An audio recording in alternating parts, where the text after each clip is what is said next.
Alors Emmanuel, est-ce que tu peux te présenter rapidement Emmanuel Anon, j'ai 46 ans, je suis marié, j'ai 2 enfants, j'habite Orthez, jolie ville des Pyrénées-Atlantiques depuis une vingtaine d'années maintenant. D'accord, donc tu es arrivé ici il y a une vingtaine d'années. J'y suis arrivé un peu plus tôt pour des études.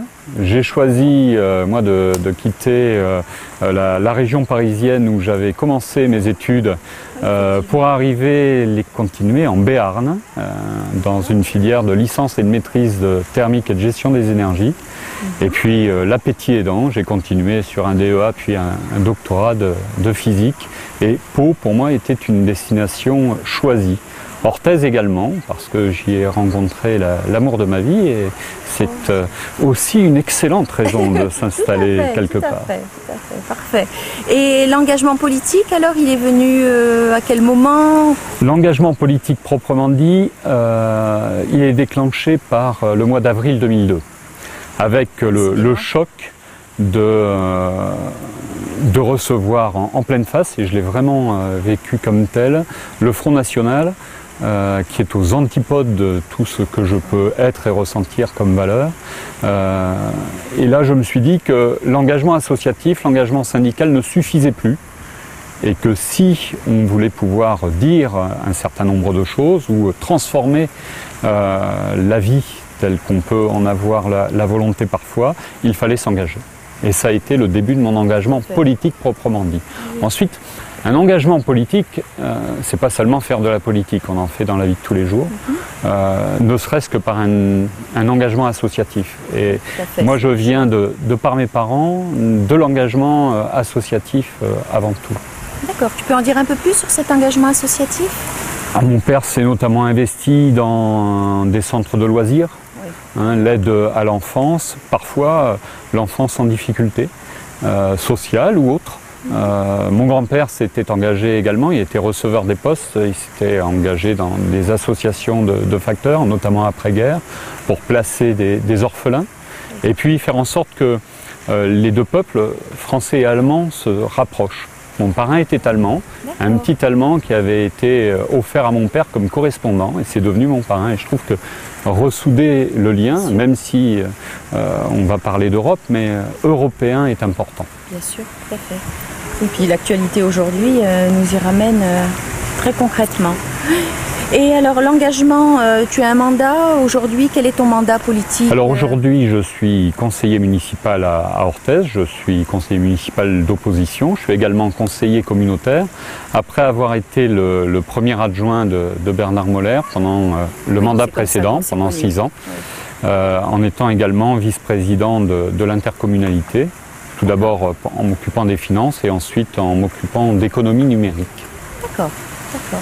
Et alors, pourquoi l'engagement sur les régionales aujourd'hui? J'avais déjà proposé ma candidature en 2010 parce que je trouve que la région, c'est un échelon pertinent d'administration du territoire et que les compétences de la région résonnent particulièrement. Je suis enseignant. J'ai pu enseigner à la fac en étant chargé de travaux dirigés ou de travaux pratiques. J'ai enseigné en lycée, et notamment en lycée agricole, la physique, les mathématiques. Maintenant, je suis enseignant à l'école primaire. Et ça me donne une vision globale du système éducatif.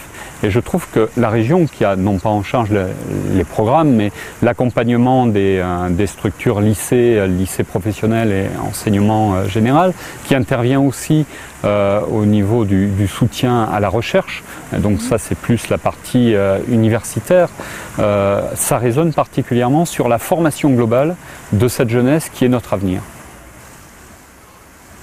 Voter, c'est faire un choix, et c'est faire le choix qui nous appartient au plus profond de soi. Et je crois qu'on a appris de notre histoire que ces choix, il ne faut jamais les laisser à d'autres. Ces choix, il faut les assumer, quels qu'ils soient. Quel que soit le bulletin que la personne va voter, va mettre dans l'urne, c'est son choix, le choix qu'elle aura fait dans un isoloir, sans aucune pression, et c'est vraiment ce qu'elle voudra dire elle. Il me semble qu'aujourd'hui, ce choix ne doit pas être un choix extrême. Pierre Dac disait les politiques extrêmes mènent aux pires extrémités. Et j'ai peur que nous y arrivions à ces extrémités qui font qu'à un moment donné, on regarde notre histoire sans fierté. Moi, je veux que nous continuions à regarder notre histoire, celle qu'on écrit au quotidien tous les deux, avec nos engagements, mais plus généralement dans nos mandats, ou que d'autres écrivent dans leurs mandats, avec fierté. Tout à fait. Très bel argument, j'espère qu'il touchera nos électeurs. Je souhaite aussi. Et cette grande région, elle évoque quoi pour toi? Tu y vis, tu vis à Orthez, mais tu y vis, qu'est-ce qu'elle évoque pour toi? Un peu comme toi, j'ai un parcours où mes parents m'ont baladé un peu partout en France au gré de leur mutation. Et donc cette région, tant pis, je vais fâcher les autres, mais c'est la plus belle région de France. J'ai connu Orthez alors que j'étais pas encore arrivé à cet endroit-là parce que j'y ai de la famille autour. Et c'était davantage le lieu magique dans mon vécu d'enfant. Peyrehorade, Port-de-Lanne, Pau, les Arbailles, les Pyrénées. Voilà, c'est des lieux qui ont empli mon imaginaire, même si je n'y venais qu'à l'occasion de vacances. J'ai eu l'occasion d'aller en Dordogne. C'est un paysage magnifique. Nos racines restées dessinées sur des murs à Montignac. On a une richesse incroyable, tant par les paysages, par cette histoire dont il faut qu'on soit fier et la porter pour la transmettre. Elle ne nous appartient pas, notre histoire, on va la donner, on va l'offrir aux générations qui viennent. Donc ces bords de mer, enfin, voilà, qui n'a pas emmené ses enfants avec gourmandise et délectation près de l'océan, et c'est à deux pas. Et c'est à deux pas. Voilà, on a une chance extraordinaire de vivre dans la plus belle région de France. Et de la défendre dans quelques mois. Voilà. Et de la porter ensuite à travers notre mandat. Qu'est-ce qui pourrait te définir humainement auprès des électeurs? Par quoi, voilà, qu'est-ce qui te... C'est un sujet de philo, j'ai combien de temps? Humainement, on est ce qu'on fait, ce qu'on porte et ce qu'on dit. Il n'y a pas que la politique qui emplit ma vie. J'essaye de l'enrichir de toutes les façons que je puis. Il y a ma famille. Voilà. Humainement, ce qui me définit, c'est mon foyer. C'est les valeurs transmises aux enfants, de façon à ce qu'ils puissent être autonomes, grandir sans nous, à un moment donné, c'est le but. Et faire grandir d'autres sans nous, mais sous notre regard attendri et bienveillant. Peut-être partager ces valeurs qu'ils ont reçues aussi. Pour moi, c'est très important. Ce qui me définit, c'est l'histoire familiale également, la petite histoire. Pas la grande histoire, mais la petite histoire. Je te parlais tout à l'heure de ce grand-père qui travaillait dans les postes et qui s'occupait de placer les orphelins après-guerre, de ce parrain allemand. Ça résonne, hein. On est ici près du château de Pau, sur la place de la déportation. C'est quelque chose qui résonne fortement et c'est un de mes engagements. Un de mes engagements dans le secteur mémoriel. Je trouve qu'il ne faut pas perdre la mémoire des événements pour pouvoir se construire.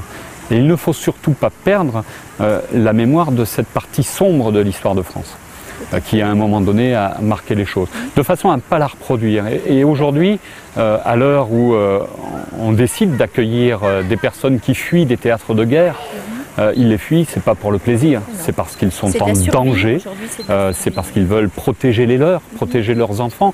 Et je m'identifie non pas sur ce qu'ils vivent, parce que ça c'est très difficilement accessible, mais sur cette volonté qui les pousse à quitter l'endroit où ils ont grandi, où ils ont commencé leur vie pour en construire une autre.